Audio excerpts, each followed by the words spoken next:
Chapitre 2. Sur le chemin des mots. Fil de trame, fil de chaîne, tisser un à un les longs fils de ma mémoire. Entre Eros et Thanatos, corps immobile et pensée fluide, les mots me viennent. Union de l'eau et du feu, les mots me viennent. Union de l'air et de la terre, les mots me viennent et se dessinent sur mes pages les signes d'une écriture ivre d'images. Retrouver les sources vives du langage et contempler des terres inexplorées, respirer des parfums d'absolu et ongles acérés, pétrir la chair exquise d'une lumière de vérité. Dans ma mémoire dorment toutes sortes d'états d'être, être mobile et vivant, être immobile et non vivant, être vivant mais immobile. Plonger au fond de ma mémoire pour retrouver ce que je suis, plonger au fond de ma mémoire pour regarder ma vie en face. Ma vie est un temple qui comporte 9 degrés. Tous les 7 ans, je change d'espace. Tous les 7 ans, une marche franchie. Mais ce n'est qu'aujourd'hui que j'ai le droit enfin d'entrer dans le cercle sacré des mots, de plonger mon regard à l'endroit même de la division du corps et de l'esprit. Pourquoi ma parole enlevée? Pourquoi ma parole effacée? Pourquoi ce long voyage hors des mots dans des histoires indicibles? Fil de trame, fil de chaîne, 1001 interrogations me viennent. Dans le cabinet de Cécile règne une atmosphère paisible. Tout semble à sa place. 2 fauteuils confortables, imposants comme de gros ministres en assemblée extraordinaire. Pas un seul bibelot accrocheur de poussière. Quelques tapis sur le parquet ciré et une belle lampe d'appoint avec un large abat-jour. Cécile est à sa place, sur l'un des fauteuils, et sa robe s'étale joliment sur le tapis. Elle a croisé les jambes et réuni ses 2 mains en un geste proche de la prière. Mes mots arrivent en ribambelle. Ce soir-là, j'étais allée à l'Atrium pour y découvrir en avant-première le film d'une amie qui m'est chère. Le titre du film, Valérie John, la femme indigo. Il pleuvait dans la nuit et la pluie en fines gouttes cristallines brouillait ma vue et ma mémoire. Être ici et ailleurs, être là, les pneus crissaient dans la nuit. Absorbé que j'étais par l'univers de la femme indigo, je tissais la vie avec frénésie. 2 visages de femmes en vis-à-vis étaient posés sur des entrelacs de bandes de tissu aux nuances bleues. Un trait rouge reliait les 2 figures. Un simple trait rouge disait tout leur silence. 2 femmes, 2 contours dont je semblais ce soir-là vouloir sonder tous les mystères.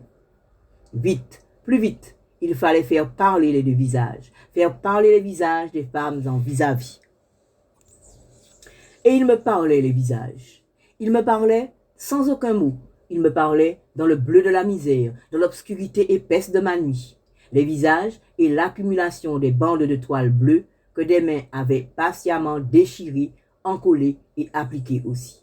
Des vibrations de couleurs harmonisaient ma nuit de plus en plus dense, de plus en plus aveuglante. Indigo clair, indigo profond, outre noir et rouge vermillon, balançaient les 2 visages comme l'aurait fait un encensoir. 21h. L'Atrium était loin. J'avais emporté avec moi un bout de l'œuvre de l'artiste que l'on avait évoqué ce soir-là. La femme indigo. La femme indigo tisse une vie dense de bandes de papier. Signes et symboles, elle tisse la vie rêvée d'un Bogolan.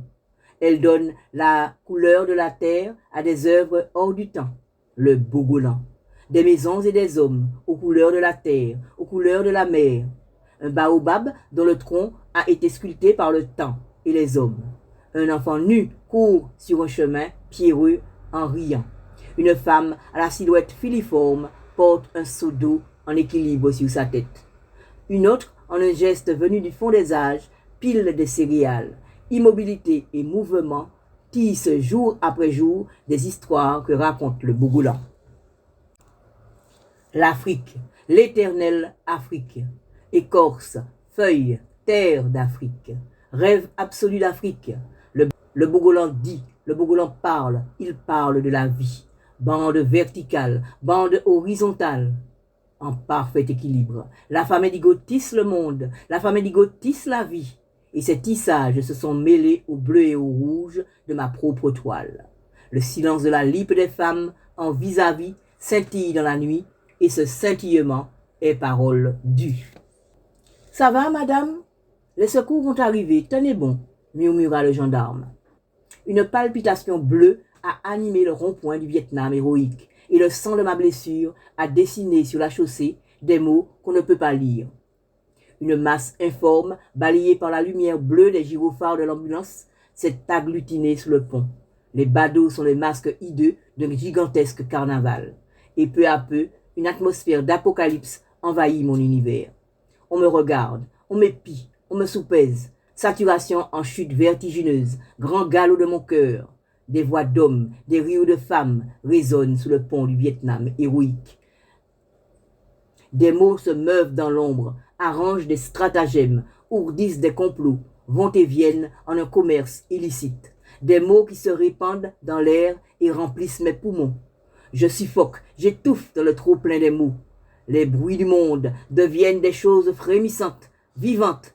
Une vie de mots vibre dans mon ventre, éclot, prolifère, s'épanouit. On semble s'affairer dans les cuisines de l'enfer.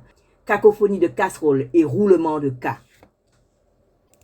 Les choses en fomentation, chauffées à blanc, crèvent subitement.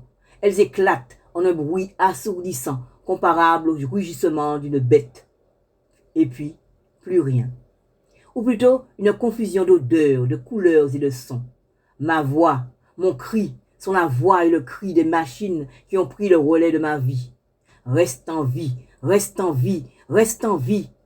C'est ce que répètent les voix aiguës des machines qui suspendent mon existence au bout de leur tintamarre.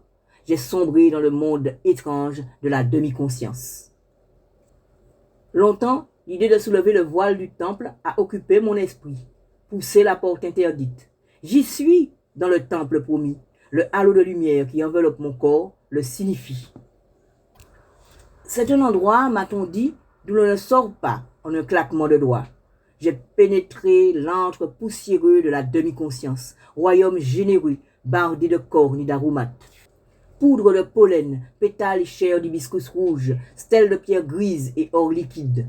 C'est comme un rêve, ou plutôt le rêve d'un rêve. Le rêve du rêve est encore trouble.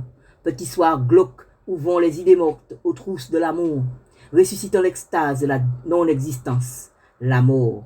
La mort a des atours de cocotte corrompue. Comme un intermezzo, la mort.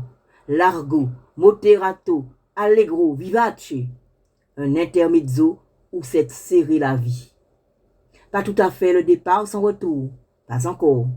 Pas d'aller simple pour l'enfer. Le bruit des machines a remplacé le vacarme de la nuit. Cécile allongea ses jambes et je fis pareil, par mimétisme. Puis, je continuai mon récit. Maintenant, le rond-point du Vietnam héroïque était loin, mais je n'avais pas perdu l'image des deux femmes indigos.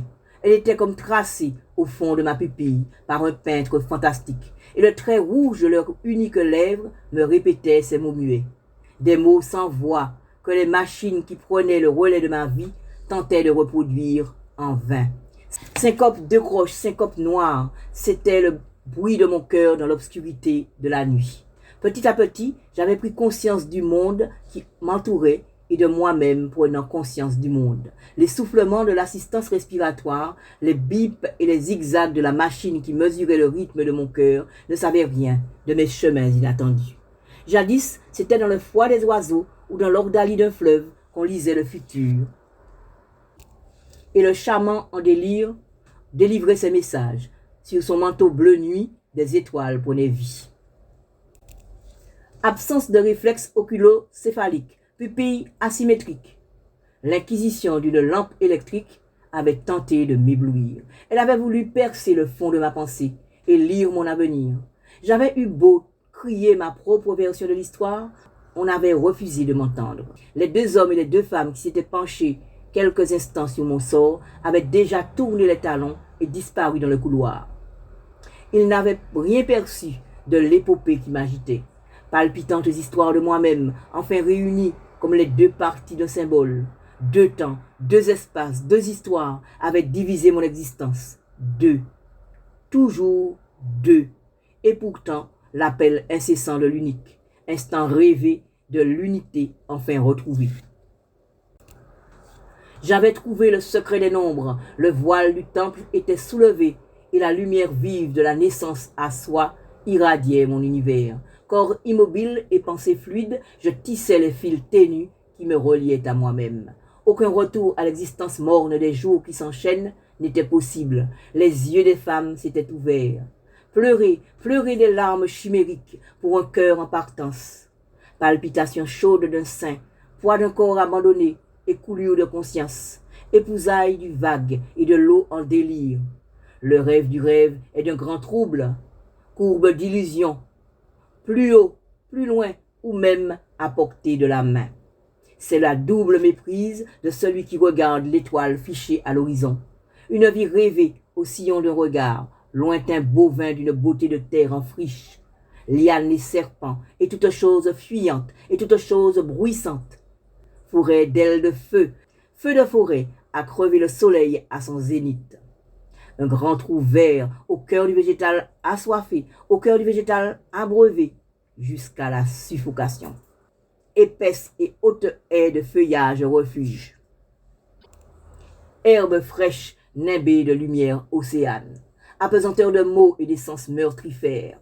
Les yeux des femmes se sont ouverts. Elles regardent et elles voient au cœur de la nuit. Elles regardent, elles voient, mais elles se taisent. On ne parle pas dans le temple. J'ai plongé au plus profond de l'océan de ma mémoire en compagnie de la femme indigo. Elle m'accompagne à l'endroit même où l'eau glacée des souvenirs roidisse mon désir, désir de vie, respiration, palpitation, la vie, enfin. Mon corps est un temple, mon corps n'est pas une prison. Par lui, je perçois la vie, suivre mes propres traces, écrire ma propre poésie, torsion des mots sur eux-mêmes.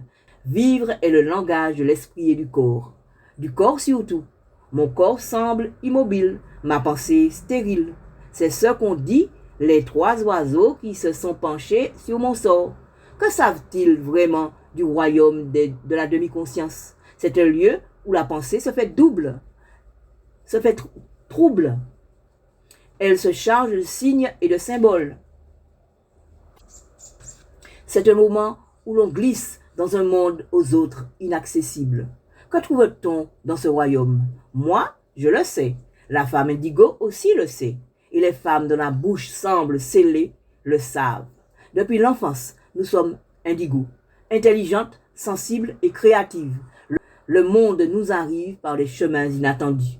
Le temps s'est arrêté, il s'est figé. En suivant les traces de la femme indigo, je referai la route, je dirai le chemin de demain. Marcher dans la nuit sur les traces du passé, marcher pour retrouver le chemin de moi-même. En suivant les pas de la femme indigo, je trouverai le chemin de ma propre Afrique. Terre jaune, terre sèche et belle, comme une terre d'Afrique. Paysage minéral et chaotique. J'appellerai à moi les sources de moi-même. J'appellerai à moi les forces telluriques d'une terre magmatique. J'appellerai le vent, j'appellerai le feu, et je bousculerai la terre qui m'a vu naître. Je la façonnerai en écharpe rocheuse, en éboulis, en chaos, en mornes et en vallons. Et dessous la terre sèche et belle de ma mémoire, je trouverai la source de moi-même. Et mes pieds danseront, danseront sur la terre sèche et belle de mon âme sèche et belle comme une terre d'Afrique. Et perlera la fraîcheur des grandes eaux, les eaux qui dorment sous ma terre. Je frapperai le sol avec la chair de mes pieds nus sur la terre feront jaillir des torrents, des épanouissements de cascades, cascades vertigineuses et leurs bassins d'eau claire. Je frapperai ma terre pour faire jaillir mes propres eaux, paysage verdoyant de mon âme que personne ne m'a ni montré ni enseigné, moment glacé de mon âme, tout en symbole et en énigme. Ma main dans la main de la femme indigo, je donnerai vie à mes propres mondes. Fil de trame, fil de chaîne, je tisserai un à un les fils ténus de ma mémoire perdue. Cécile décroisa ses longues jambes, ce fut comme un point final à notre conversation.